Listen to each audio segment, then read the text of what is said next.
Thank you, Madam Chair, and I thank both you and the ranking member for allowing me to participate today. And I very much appreciate the questions directed to Mr. Yellowhorse Jones, and I want to welcome him here today. I believe you're a geologist from Gallup, New Mexico, and it's great to have you here. And I've been staying very involved in your procedure that you put forward. I've read a number of the slides and things, and I think you've put forward the idea that is really the focus of this hearing. How can we take an idea like yours, and as our Chair has outlined, have it be effective cleanup and a restoration? And this is what this material that you've come up with does, is it not only helps in the cleanup, but it restores the environment and the ecosystem to where it was before. So we need to find a way,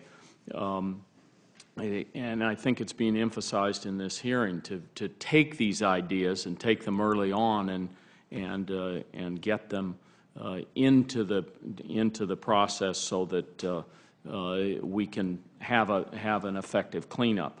I also want the record to reflect that Mr. Jones is here testifying based on the recommendation, and you said it, of the Oil Spill Recovery Institute, and your proposals have been backed by engineers and scientists at the University of Oklahoma, so it's had a good deal of vetting.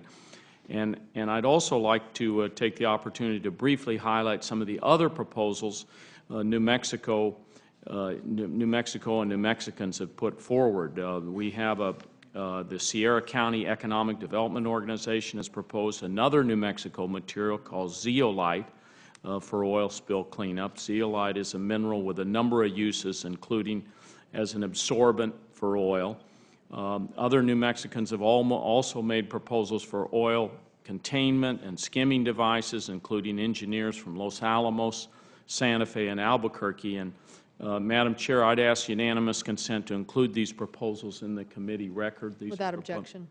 And I'd also like to highlight the contributions of New Mexico's national laboratories, both Sandia National Laboratory in Los Alamos, which are both in New Mexico, and the other national security laboratory, Livermore in California, have dedicated over 200 scientists to this oil spill cleanup effort. And they have not all been down in Houston. Some of them have. One of the national directors has been down there. And these scientists have been very actively involved in overseeing what BP is doing and making sure that they have the very, very best science. These scientists have contributed modeling, simulation, engineering, and complex risk analysis of the oil spill and various attempts to contain the spill.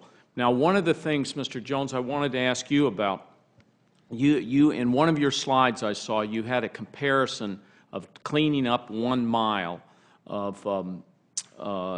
shoreline, and I think you had a cost of $5.1 million per mile. Is that correct? Yes, Senator. Tell me how that compares with other cleanup materials that do the same thing, that are bioremediation. Not only do they clean up, but then they have microbes that organically get rid of the toxics. Well, from what I've been told by people that work for me, who's done some comparison studies, we're economically and viable and competitive in doing this.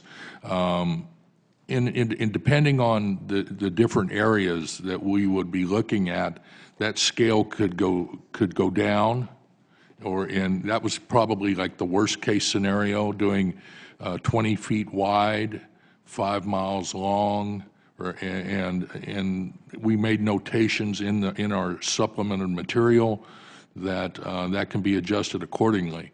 But from what I've been told, the comparison to the SR 200s and some of the other things that's out there, and this is just what I've been told by the people that work for me, that our product is very competitively priced. Great. Well, thank you very much, and thank you, Madam Chair, for holding this hearing and being such an advocate for our oceans. Thank you.